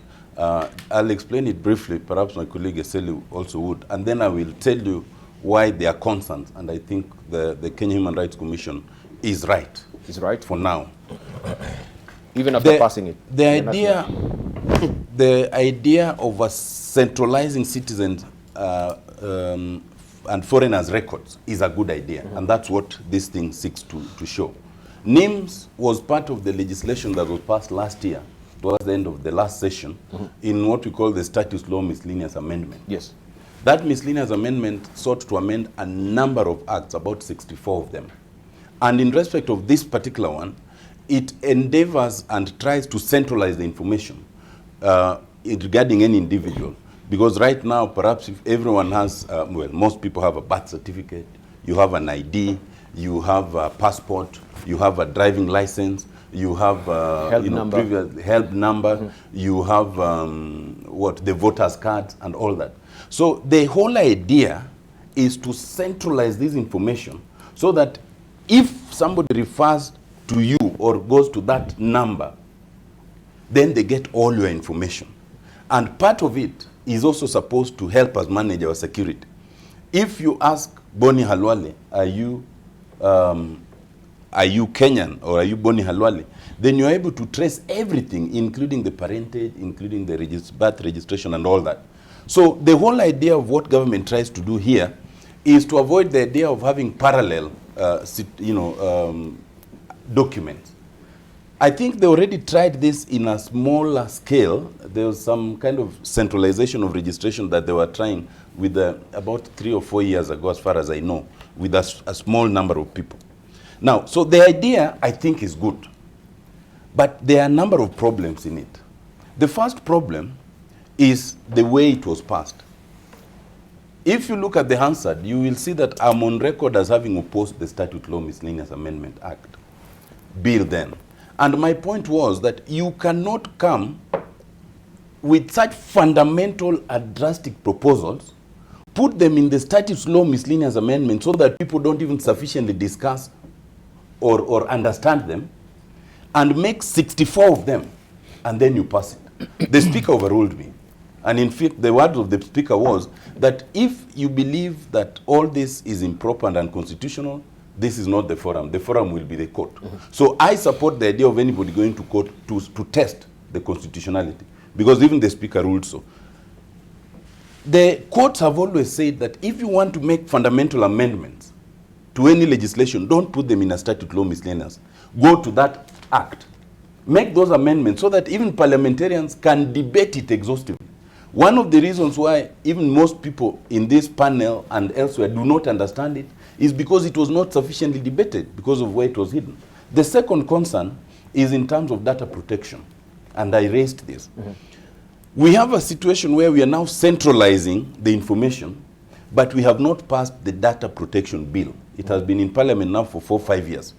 The data protection bill is supposed to say that if the government gets your information or any other person and it is centralized, how do you protect it so that it's not unnecessarily accessed by persons who should not do it? So right now, if we centralize it with all the concerns that sometimes we have in terms of security and otherwise, then what is the forum? What is the formula for protecting that information? We are yet to pass that other bill. So it should have come at a time after discussion when the data protection bill has also been passed. Thirdly, the idea of centralization supposes that we are at par, that all the births in this country are registered, perhaps all the deaths are registered, and all that. And we know that I think about, if not more than 10% or about 10% of births in this country are still not registered. They are still not notified. especially in the far-flung places in the village. So when, therefore, in this kind of scenario, you want all that information, there are people you will automatically exclude. And when you say that, therefore, that it is mandatory, you know, with what we have, you might find people who do not have birth certificates, like many of us who are born in the villages. But somehow, you have a baptism certificate. So when you go to, you know, like Form 1, you use the baptism certificate, you use that KCA certificate, somehow you're even able to get your ID and all that. A registration system that presupposes that you have all this will exclude others. And there's one more. It's supposed to be biometric. Even during elections, we never resolved the issue of biometrics. Just 1 week ago, I met a group of Kenyans, especially the quarry workers, who are telling me that they don't even have IDs. Because every time they have gone to do IDs, you know, their thumbs cannot reflect anything. You know, so the basic biometrics of using the thumb has denied them the ability to have the IDs. So this system, unless the biometrics are properly improved, so that it's not just the thumbprint, it's the eyes, it's other things, it becomes very dangerous. But the last thing, we met the ministry, I think of the department dealing with statistics and all, and we are having census this year in August. Mm-hmm. The ministry is intending to rely on this process to do the census. I don't see this process being complete enough to be used as a basis for census. So my own point on this is that I think it is a good idea, but it is an idea that is premature. It is an idea that is not sufficiently consultative, and therefore it should be refocused. Thank you. Aaron Chiriot? Well, I think I generally agree with the idea and principle, because I've tried to do a quick read-up just in the few minutes that this matter came up before us, on top of what I already knew about this project. I think initially it had been dubbed the single source of truth project. That was around 2016, and I heard about it. The challenge that we are having, and it is not only on this NIMS project, with many other government projects, including the all-hailed Big Four agenda, is that somebody in the office of the president, and generally, because I think Interior also, Ministry of Interior falls under that, imagines that the things they are doing for this country, no matter how sacred and golden an idea they are to us as a country, without opening it up for scrutiny by other Kenyans, and at least Parliament as an institution, you're bound to fail. Because if people don't understand very critical programs that you're running for the country, and where you find yourselves with even leaders from your own people who are naturally bound to be supporting government, are questioning the wisdom with which you're executing some of these projects, it calls for a point of concern. Therefore, a good point, I do not think I would agree with the idea of going to court, much as it is within the legal rights of Kenya Human Rights Commission. But I'd wish that the PS schedules at least a briefing with the country, and the best place to begin that is with Parliament, so that people get to understand and they get to answer some of the very brief questions that are of concern to us as a people. Why, for example, was it not possible to do this alongside the census? Because to me that appears to be the big question that almost every other Kenyan keeps on asking. Was it just another program to generate, some money for some people? Yes. You know, these are questions and concerns that keep on Mr. coming, and they are lend credence when such programs are shrouded in mystery. Thank you know, so it is, unless they can carry the country with them. And I saw people have been expressing similar concerns with the Big Four, because I can assure you, all these 5 panelists that are here, and you yourself included, are people who are well read, they have capacity to understand, but apart from listing what the Big Four is, they cannot go into detail of what it is about. Thank you. Thank you very much. So, Boni Khalwale, on this as well, if you as parliamentarians, say for Boni Khalwale, it really goes way over your heads, how do Kenyans, mashinani, will understand what NIMS is all about? Critical questions needs to be asked. Was there any proper civic education done in the first place, or do we need to do? Do we also fly with what Otiende is telling us this morning, that this is a premature project? Very briefly. It is not a premature project. It is a project which is timely. Why? Because we have not invented here in Kenya. This was first implemented in 2004 in the United States, when the intention was, whenever there is an incident and you want to manage it, including how to respond to it, they needed to establish procedures on how to go about it. So they established this, and it is a very well researched project, very well documented, very well understood, and that is what the country is, our country is borrowing from. It is extremely useful that we have a one-stop approach to discussing every Kenyan. Let me give you two instances about the National Assembly. When I was in Parliament, I had a colleague who was a member of Parliament but was not a Kenyan, was actually a Somali. And the matter went up to the High Court, up to the Court of Appeal, because the person who was challenging his election was using that as evidence. It was not settled because by the time we were ending Parliament, the court had not made a decision. Today, we have another member of Parliament, and I read it through, again, the petition cases, who was cleared under a different name by the party which has now sponsored him to Parliament. And he had a different name when he was a member of another party. So because he was clever, he knew that the mandatory period required for you to move from one party to another party, he didn't have that time. So the name he used in the original party, he just tweaked it so that the person who is in Parliament is not the one who has been cleared by IEBC. And when this was challenged in court, Debarl, all the courts, including the Supreme Court, saw nothing wrong with it. So we have a situation whereby without names, anybody can go to our National Assembly and represent us. I've given you two examples. I want to agree with my brother Amolo. He has raised the issue of security. These numbers are going to be very critical in terms of managing our security. As I was telling you that in 2004, the US was bringing this up for purposes of responding to incidents like terrorism and so on and so forth.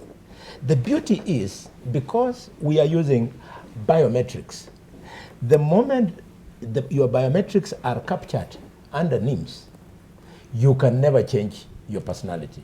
But without using biometrics, you can be a different person under the driving license, a different person under NHIF, under your ID, and so on. And what is worse, for example, if the court pronounces the way they did National Transport Something Association, NTSA, that they have ordered that a driver who was involved in a mass accident will never drive again for life. Without names, this man will just get a new driving license under a different name. But if it is with names, it means biometrics were used to capture him as a driver, and now once you deny him, he cannot get it any other time. Thank you. I therefore support this project wholeheartedly, and I have no doubt that if professionalism will be respected, impunity will be set aside, it will be used to give us better returns on the census. Right, thank you. Let's hear from Wamatangi. Yes, Debarl, I think, as most of my colleagues have said, basically the idea is a good idea. I mean, to collect all the information and put it in one database that's accessible for various services. Now, but the pertinent questions one would want to find out. One, for example, and I think, Debarl, when we started this debate, you asked which should have come first. Should it have been names first to implement it, then go to the census such that it becomes reliable data, or should it have then run together with the census? With the census. Concurrently, because the process of the census would then help to inform names and upload its data, including upgrading it with new information. and of course the live exercise. And I saw sometimes the cost that's attributed to carrying out that exercise. And then again, you look at the cost that has been attributed to the census, and you'd be asking yourself, wouldn't it be more logical and reasonable and sensible, penny-wise speaking, such that would carry the two projects at the same time, and then also for purposes of its usefulness. What are we saying? Are we saying that we are giving it? We are launching it now and giving it what length of period? Will we be saying that this is reliable data that can be used? And then I understand, as Otiende Amolo said, it was passed in Parliament. Is it clear in law that this is now going to be the official source of government information for purposes of government planning? Or are we going to have, because for example, the reason I asked that question is remember we carried out the census in 2009 and there were disputes in it. Supposing somebody raises disputes in the numbers that will come up in this figure, in this process. And the information that was collected in 2009 via a national census, which is supposed to be legal in itself, really was used and misused in many cases. So I think those are the pertinent questions that one would want to be finding out. I'm saying this, Debarl, because and also the question of awareness of the people. Are people really aware? As we Yes. started here, you're asking, do we even, as we sat in this panel, know? And remember, for example, like on the question of the availability of services via e-government, ask yourself, how many Kenyans know? Very few Kenyans know that you can go to a computer and access several services, including applying for your ID, your passport, and so on. Very few people know, because there has been lack of awareness. I believe that there should have been more awareness, better participation, more information gathering, and then we would come up with, and I'm saying this, Debarl, and I hope it's understood well even by those responsible in government in carrying out this exercise. Because once you have this kind of data collected and sealed and say this is our data and this is our information, if you have it wrong, then so many other things can go wrong as an effect of that particular mistake from the word go. Because supposing then you say you are going to be giving services, government services, for example, including planning based on that data. Supposing then you are saying that this is going to be a bona fide source of information and you are not sure, or you have not ensured that it is foolproof, that it cannot be manipulated. Thank you. And I believe those are serious questions that have got to be answered before we can say that is a project and a process that we want to take wholeheartedly. Thank you. We're happy with you also, Eseli, briefly, because we know also DNA, I think, is part of the exercise that they're going to be using.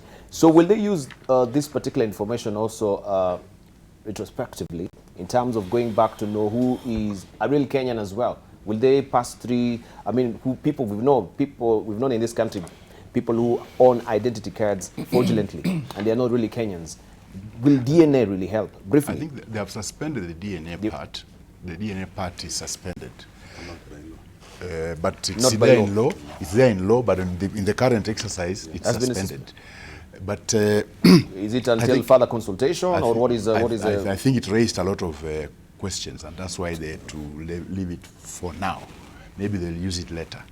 However, legislation, at the time of legislation, when we get what we call public participation, it forms a very good basis for civic education.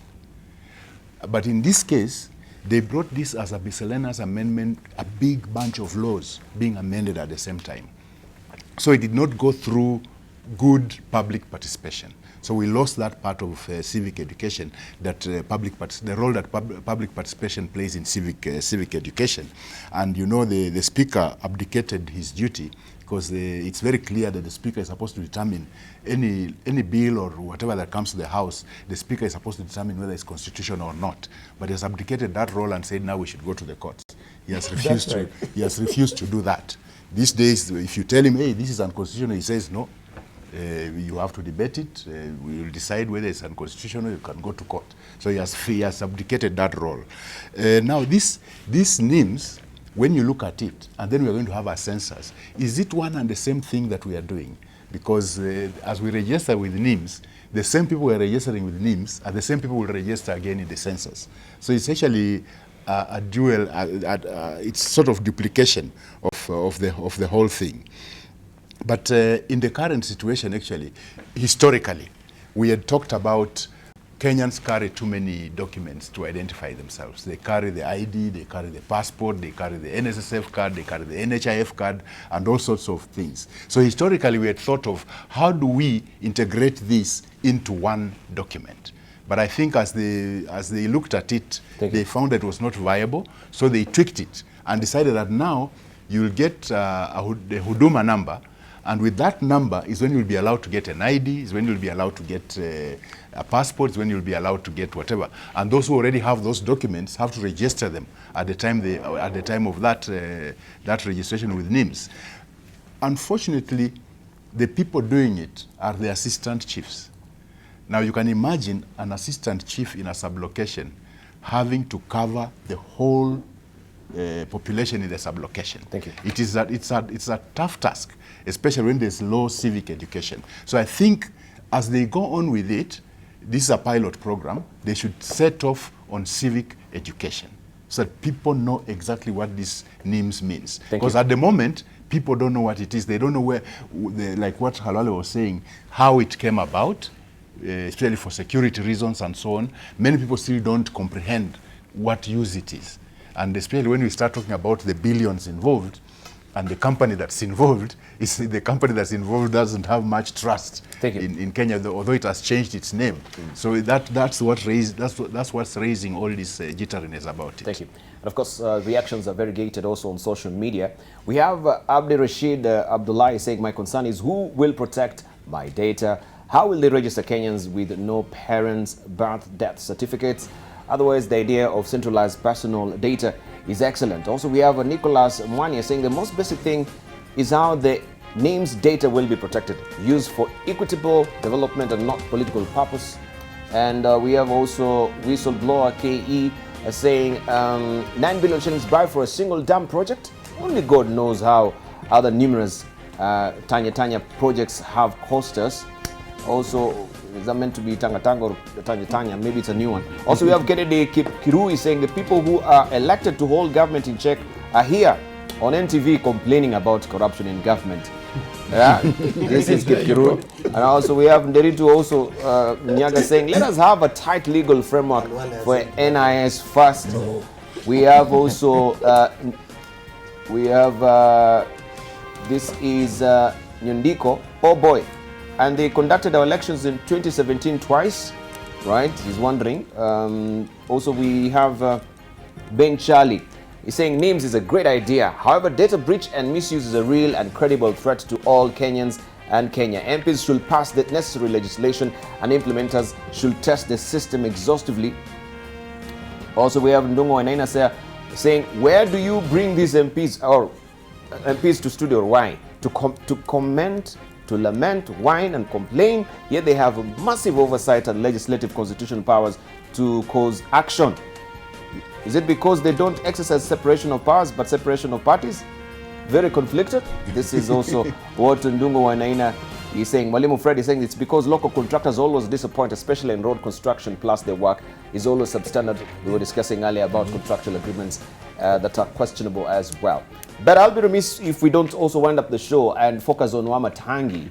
We know last week what really happened to Wamatangi's car bazaar at Nyayo Stadium. And he will tell us here, he's been talking about contractual agreements. So was there any contractual agreement that was that was actually not, there was an oversight with that? Wamatangi, this is the car bazaar there, which was actually raised down last week. People were saying this is Kenya Railways land, of course. They're wondering, why do you come here and talk about corruption? And were you embroiled in corruption yourself? How did you end up now having this particular? Yes. Could you tell us? Yeah. Or maybe you can hear from our panelists before we come to Wamatangi to defend himself. I think you should tell us first. He should tell us first. Then you can comment. Yeah, sure. I think it's only fair, Debarl, and I'll be a bit brief on it because I don't want to give the satisfaction to those that intended to do what they did, either to Who are these? bring me down, and that's what I'm going into, or to probably, believe that they could cripple either our spirit as a team or as a person. But briefly, Debarl, because you've asked the question, I started business, rightfully, as you've said here in Nairobi, as a small trader. And besides that, then I started that car bazaar. And then after starting that car bazaar, because my spirit is to help, I put together some few young boys from Kibera, from Mukuru Kwejenga, from Githurai, and started a small car wash there. And after that, went to Kenya Railways. I applied for a lease, which they gave me, and which I have here, which our lawyer, Otinde Amolo, can have a look at. I will pass it on to him. Pass it to the lawyer in the meantime as he sure. looks at the... And yes. then after acquiring a lease, as the lawyer looks at that, you can see here I have a whole bunch of payments have been making to those people for that land, all the way. But what I'm just saying simply is that, we had an agreement. I know I'm not above the law. It's land that has been leased to me with certain terms. Sit on this land and construct this way. Put movable containers that you can prefabricate in case you wanted to move out.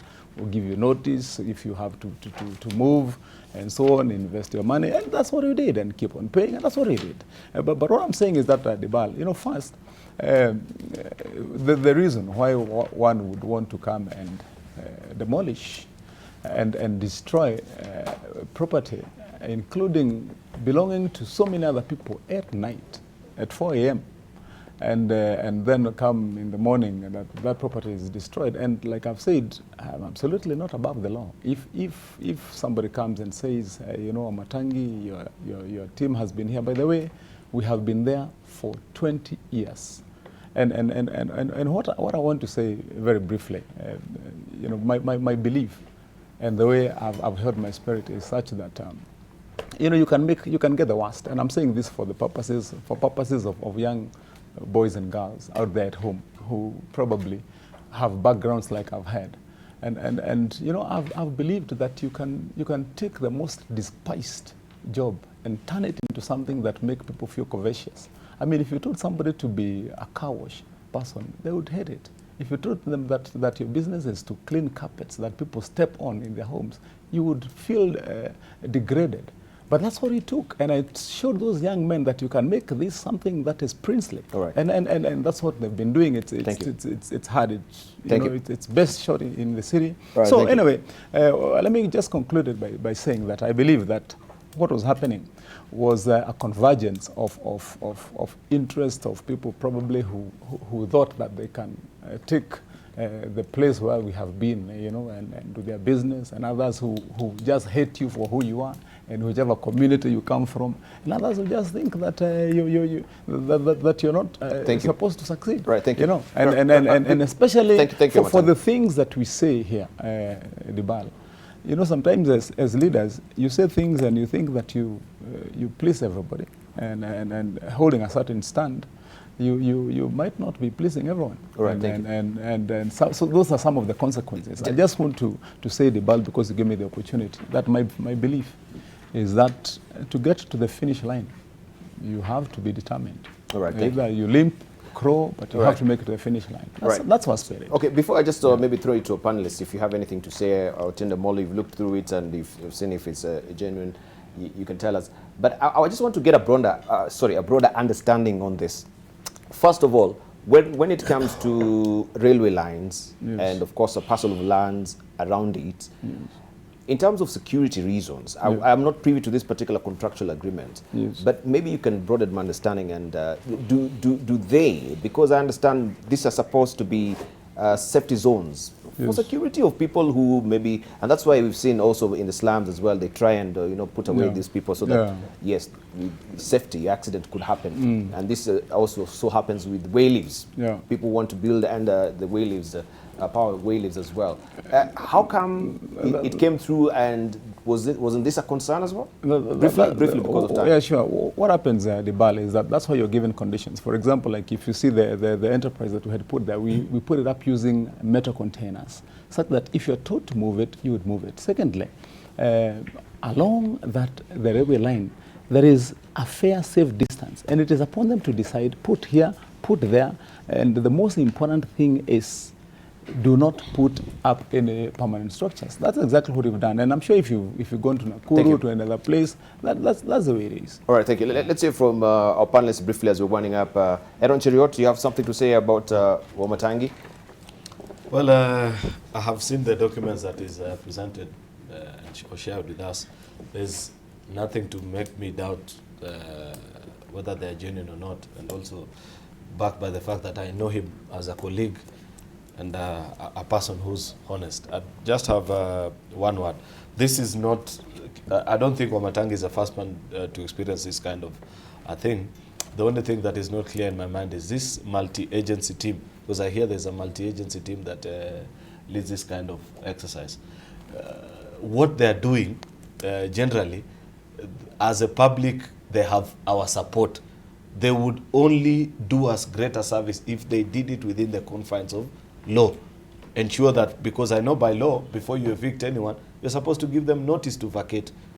Maybe if they've run into legal headwinds, there are people getting court orders and that, the right thing to do will be to engage, the judiciary and ensure that you're frustrating our war on this kind of thing. But to show up late in the night, as Wamatangi says, and do this kind of a thing, it's a bit dangerous on the officers leading, especially now there is a precedence, because the court has ruled on an officer, some of these government officers who, in their over-enthusiasm to serve, they end up doing things that infringe on the rights of people. Now there's an OCS in jail because of things that they did to inmates when they were in. Thank you. Well, if you may just refresh my memory, I thought also maybe there was it a circular or a directive that we stop all demolitions in the country? Yeah? I do not know. I'm privy to actually read something like that. So that was only in Nairobi. That was only in Nairobi? Yeah, and it was, so it was only in Nairobi, this has happened in Nairobi? Yeah, it was informal. It was informal? This? Yeah, as far as I remember, it was that time when the governor of Nairobi had undertaken a number of demolitions, and the president, I think, intervened, and then the governor also backed it up, both of which, as far as I know, were informal. And so there's no clear basis of relying on them. Two comments. First, very briefly. Yeah.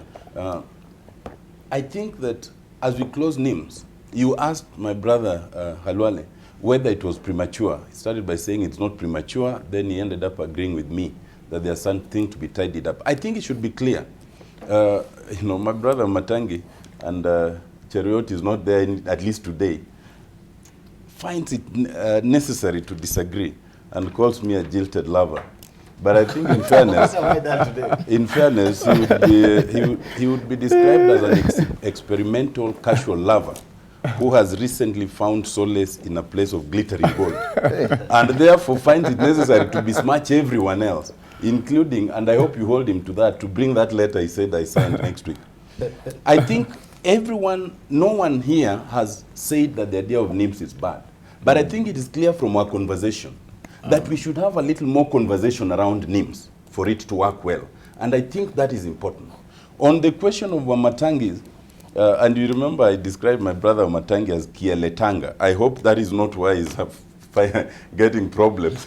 Maybe because it cannot be said where he stands. I hope not. I think Wamatangi has a valid lease, and I've seen, for 99 years, signed in 2001 with the Kenya Railways Corporation. And I think, in fairness, anybody who has a lease like this and somebody wants to go against it, you should first have reasonable notice. Because for 99 years, even if the idea is that you should move away, you should have reasonable notice. Secondly, things should be done humanely. The idea of ambush, and I've always been against ambush, that you ambush somebody at 4 a.m., and he's been there for 20 years is not right. Thirdly, and I've always made the point, when you then hold somebody like Matangi to account, you must hold the public officers who gave away the land. And in this case, the lease is clear, even on the person who signed the lease. It's described as, I think, Peter Kasioki Musyoka. So the persons who allocate land, which then is said to have been wrongly allocated, should also be held to account. Fourth, all those who approved the construction, the temporary construction that he's talking about, should also be held to account. However, I think that this case demonstrates a fundamental point we've been making. And the first one is, we're in a situation where we are buying land to construct the railway. But the original Kenya Railways has land that is actually not under use, such as this. So it is reasonable to question why not those who had leases like Matangi, give them some reasonable notice to move, then use that land instead of buying new land. Let's leave it at that. But lastly, let's leave it at that. I think now that it has befallen Matangi in Nairobi West, I think it should proceed up to nearer Wilson Airport so that we can similarly see Weston visited adversely as much as Matangi has been visited. Yeah. Oh, by the way, we had an admission on that. I don't know if you have it as you're winding up briefly, Director, so that we can wind up with it as well, as we hear from Eseli as he prepares. Let's just listen in to what he has to say. You are seen by so many Kenyans as being the epitome of a corrupt politician. The whole corruption narrative has been politicized. The National Land Commission has made a finding that Weston was an innocent purchaser for value from somebody who got it illegally. And reparations have been made constitutionally to restore that land to Kenya Civil Aviation Authority. Eseli. So we have Matangi down. Should it go up to Weston as well? And we know that particular story. Now, what I would like to know is if briefly, we are winding up. If Weston was a buyer from the people who got it illegally, who are these people? Those companies that sold Weston land to Weston. Can we get to know who the directors of those companies are? And are they in any way related to the directors of Weston? But on Wamatangi's case, I think it's unfortunate. There's a valid lease. Thank you. I think what they needed to do, and Wamatangi seems to have followed the law. He didn't put up any permanent structures. And I've also used that car wash once or twice, and I found their services very good, and has helped these youngsters. I think somebody was getting at Wamatangi, and we need to know how many enemies Wamatangi has made. Briefly, we are winding up. Yeah, it's still the whole discussion about politicization of this war on corruption. You see, Otiende, a lawyer of good standing, you can see his obsession with Weston, and not for example, Serena, which sits on public land. So the question is, until we are genuine in the war on corruption and want to execute it without malice, we will never succeed. We encouple the politics. Mori Halwale, finally. By its own very nature, yes, a lease contract has got a proviso that payments are periodic. The reason why it is periodic, it is because it is anticipated that before the expiry of the lease period, you can be asked to leave. So if in this particular case, my brother Kimani was asked to leave in good time and he refused, then we would blame him. Thank you. But if he wasn't, then this is a good opportunity. A big man, a rich one, he can now go to court so that we create... Thank you. Can I? So that we create an opportunity for those people of Kenya Railways to compensate him, and in return he compensates Mama Saloon and so on, small people thank you very much. business at his practice. Thank you, Debarl. I just wanted to say that this has no parallel to Western. I heard my lease properly from Kenya Railways. I mean, I would not want to politicize it for that purpose. Actually, my heart, Debarl, goes out to, because I had so many innocent people who were put up a salon, small shops, young people who are doing a small pharmacy, where all their goods were crushed. I think those are the kind of people that one would be pitiful for. But like I've said, our spirits are high, and I always follow. And I believe in the advice of one author that I believe in, who said, when you're in this world, you must learn to struggle well. Struggle well. Yes. Thank you. That's Good what note we have to end. Thank you very much, our panelists. We really do appreciate. I cannot be able to read all your comments this morning on social media, but I want to thank you nonetheless for sharing and getting to drive the show with me this morning. I appreciate also our panelists this morning for that cogent discussion. A lot we'll be also, looking at also next week on People and Politics. Thank you for your valued company. My name is Debarl Inea.